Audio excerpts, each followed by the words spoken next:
Assalamualaikum warahmatullahi wabarakatuh. Saya Aisyah Wulandari, NIM A22 dari kelas 5A yang akan mempresentasikan hasil makalah saya mengenai perencanaan pembelajaran dan pengelolaan kelas. Urgensi perencanaan pembelajaran dan pengelolaan kelas. Dalam perencanaan pembelajaran akan menentukan awal dari keberhasilan seorang guru. Masih banyak pembelajaran yang tidak berhasil untuk memenuhi tujuan pembelajaran dikarenakan banyaknya serangkaian proses pembelajaran yang dipersiapkan guru kurang memperhatikan prinsip, fungsi, dan komponen dalam pembelajaran. Dalam perencanaan pembelajaran, guru harus bisa mengembangkan perencanaan pembelajaran sesuai dengan kurikulum yang berlaku, di mana kurikulum sebagai program pendidikan yang masih bersifat umum dan ideal. Konsepsi dan instrumentasi perencanaan pembelajaran dan pengelolaan kelas. Perencanaan sebagai upaya pengambilan keputusan tentang apa yang harus dilakukan seorang guru untuk mencapai tujuan tertentu. Suatu perencanaan harus dimulai dengan menetapkan tujuan yang akan dicapai melalui analisis kebutuhan, kemudian ditetapkannya langkah-langkah yang harus dilakukan untuk mencapai tujuan tersebut. Tujuan dari perencanaan pembelajaran yaitu yang pertama, untuk mengarahkan aktivitas belajar peserta didik dan aktivitas mengajar dari guru.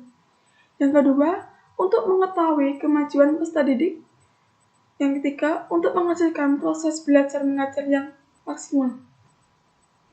Dalam menyusun perencanaan pembelajaran, tujuan pembelajaran adalah suatu tindakan dalam tujuan pendidikan yang diharapkan dapat diketahui, dipahami, dan dapat dikerjakan oleh peserta didik setelah menyelesaikan suatu periode pembelajaran. Prinsip perencanaan pembelajaran adalah landasan dalam berpikir yang berbijak dengan ketercapaiannya tujuan pembelajaran dan tumbuhnya proses pembelajaran yang dinamis dan terarah. Prinsip perencanaan pembelajaran untuk memberikan pengetahuan dan keterampilan praktis, mempertimbangkan keunikan yang dimiliki peserta didik, kesiapan dalam belajar mengajar sebagai dasar mengajar, menetapkan apa yang akan dilakukan oleh seorang guru dalam implementasi pembelajaran, menetapkan pelaksanaan kerja untuk mencapai hasil yang maksimal, melalui penentuan target pembelajaran dan mengumpulkannya, menganalisis, menginformasikan yang untuk mendukung dalam mengoptimalkan proses pembelajaran berlangsung. Manfaat dari perencanaan pembelajaran dalam suatu proses pembelajaran yaitu yang pertama, sebagai petunjuk kegiatan dalam mencapai tujuan pembelajaran. Yang kedua, sebagai pola dasar dalam mengatur tugas dan kewenangan yang terlibat dalam kegiatan pembelajaran. Yang ketiga, sebagai pedoman kerja baik guru maupun peserta didik. Yang keempat, sebagai bahan penyusunan data agar terjadi keseimbangan kerja.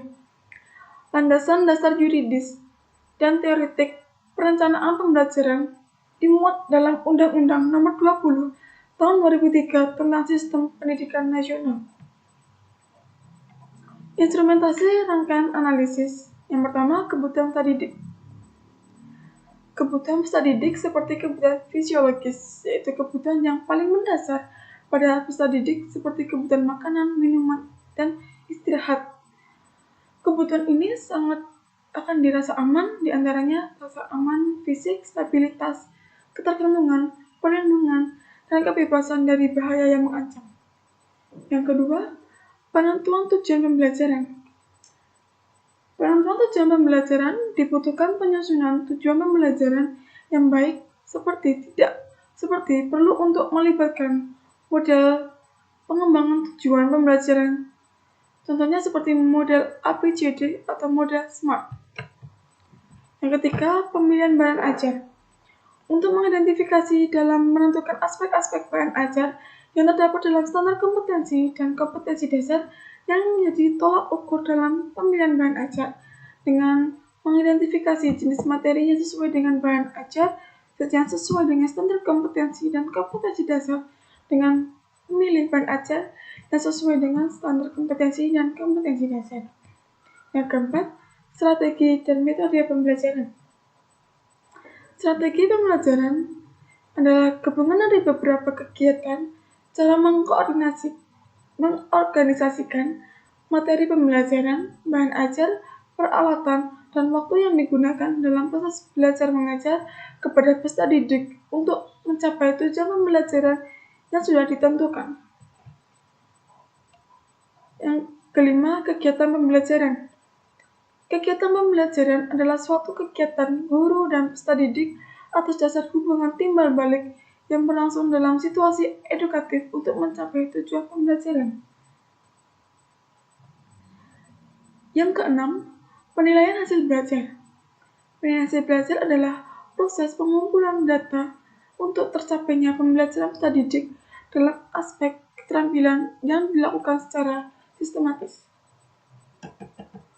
Instrumen analisis, contohnya, seorang guru hanya sebagai fasilitator di kelas dan murid yang lebih aktif dalam pembelajaran. Implikasi perencanaan pembelajaran dan pengelolaan kelas bagi guru atau calon guru. Implikasi perencanaan pembelajaran, terdapat pengembangan rencana pembelajaran pada beberapa aspek, yaitu karakteristik siswa, di mana untuk memperlancarkan proses belajar peserta didik, dan karakteristik guru untuk kegiatan mengajar yang dilakukan oleh guru yang berorientasi pada kemampuan kognitif, afektif, dan psikomotorik. Dan yang terakhir, kesimpulan, di dalam melaksanakan pembelajaran diperlukannya perencanaan pembelajaran dan pengelolaan kelas, guna untuk menunjang proses belajar siswa di kelas. Guru harus bisa mempersiapkan rancangan pembelajaran yang terdapat di dalam kurikulum dan dikembangkan lagi di dalam materi sesuai dengan SKKD, serta membentuk pengelolaan kelas yang efektif dan optimal untuk menunjang proses belajar siswa di kelas, agar di kelas terdapat dalam proses belajar terdapat rasa nyaman saat belajar. Guru harus menentukan dan mempersiapkan rancangan pembelajaran yang sudah dibentuk dengan menentukan tujuan pembelajaran, strategi yang akan digunakan, metode yang digunakan dalam proses pembelajaran seperti apa, serta guru sudah mempersiapkan materi pembelajaran yang akan diberikan kepada peserta didik dan menentukan evaluasi pembelajaran yang sesuai dengan kurikulum yang berlaku dalam pendidikan. Terima kasih. Wassalamualaikum warahmatullahi wabarakatuh.